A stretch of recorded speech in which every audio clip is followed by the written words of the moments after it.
Until then, rocket on. Hey, is it just me? I feel like there's a big flash of light.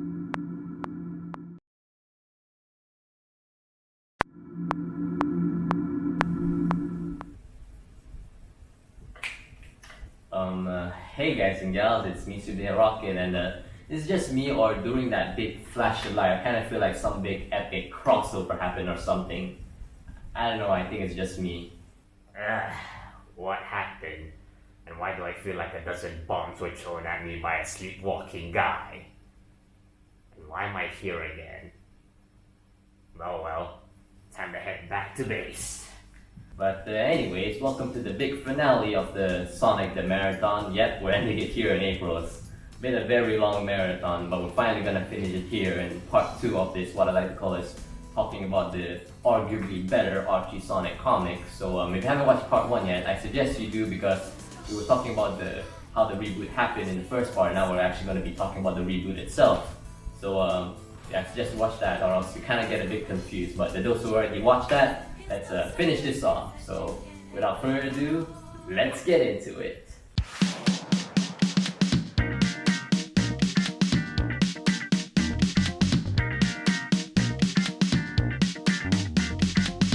So after the big crossover with Mega Man, Sonic wakes up somewhere in the city of Mobotropolis, and he ran into Tails and asked him where Amy and Silver are, because those are the two who hang out with them during an adventure before the crossover happened.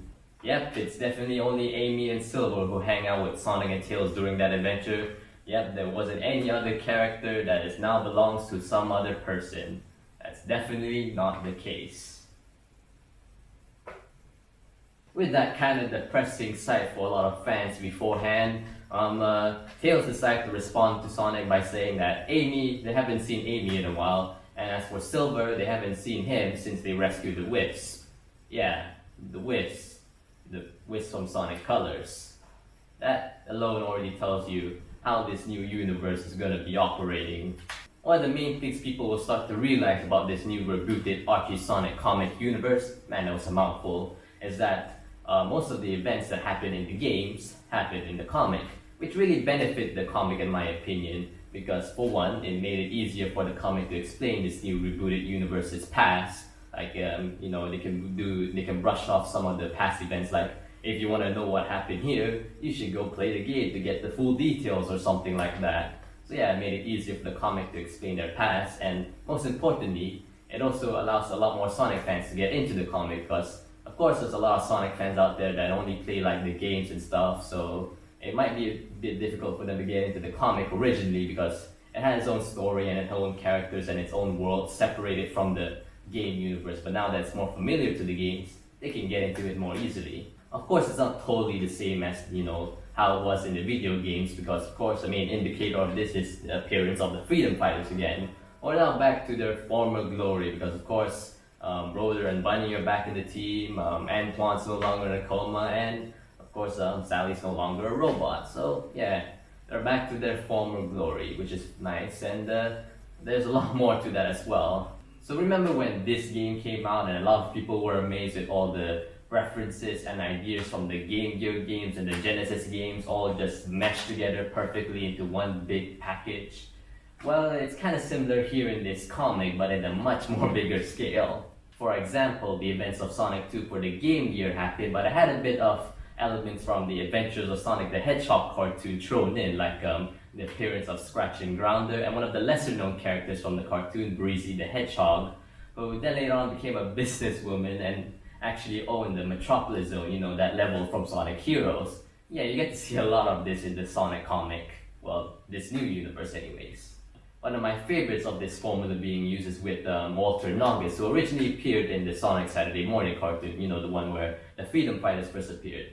In this universe, he actually has a sister named Wendy Noggis, and it makes sense because Wendy Noggis was originally a character from the Tails Sky Patrol. She acted as the antagonist of that game, and the reason why the two are now related is because they are really similar when you get down to it. They're both magical beings that most notable for creating crystals. Even though they're from two separate types of media, they're very similar, so it makes sense to kind of combine the two. So yeah, I really like that. I really like that you have this kind of formula going around with this universe. It's pretty cool. As for the stories contained within these comics, they're a lot more light-hearted than the original Archie Sonic comic universe's stories, which I really like because I kind of feel like I fit Sonic a bit more. And I also really like that it's a lot more easier to get into just reading one single comic, because the main issue that people have with the old universe is that you cannot just pick up one comic and have a fun time. You need to understand the full story so you can have a fun time. Yeah, I know that kind of feels a bit weird, but that's mostly how it was in the old universe. But here you can just pick up a comic and just have a fun time reading that one singular comic. You don't need to know the full story. So yeah, and I also really like that the lightheartedness. It's not the only thing they have there. Of course, there are some serious parts there, but they're not as serious as the serious parts in the old Sonic universe, which are a lot more serious. Even though there's a lot of things I really like about the new universe compared to the old universe, I do notice a few points that I kind of feel like the old universe did better. For one, I think the old universe handled the emotional scenes a lot more better than the new universe. Sure, in the old universe it can be a bit over dramatic when an emotional scene happens, but in times when it wasn't, that was a lot more better in how it was handled in the new universe. And secondly, I don't really like that this whole world doesn't really have that much to it. It's just a random planet that just happens to have humans and anthropomorphic animals living on the same planet, compared to the old universe that had a lot of origins to its planet. Sure, it can be a bit complicated, but at least it has some context compared to the new universe. And the third and the most important part about why I kind of feel like the new universe can be a bit odd compared to the old universe is that the freedom fighters are kind of a bit pushed aside in this new universe. I mean, yeah, they're still there and they do have some screen time, but I kind of feel like most of the time they want to focus on the Sega Sonic characters, which is a bit weird to be honest, because these characters have been here for quite a while and they've made it their homes ever since, the Sonic Side EM cartoon got cancelled. So yeah, it's a bit weird that they kind of pushed aside, and it even got worse when the comic got cancelled. Yeah, as you probably know by now, around 2017 I think, the Archie Sonic comics got cancelled before, Sonic Mania and Sonic Forces got released. So yeah, it's a bit disappointing that the new universe had to go, but at least some spirit of that universe still remains in the new IDW Sonic comics, because the whole metal virus that is going on in the new IDW Sonic comics, well, that is actually supposed to go into the new Archie Sonic comic universe as a part of the new roboticizer as teased in Sonic universe. So yeah, it's pretty cool that at least some of the elements of the Archie Sonic comics still remain in the brand new comics.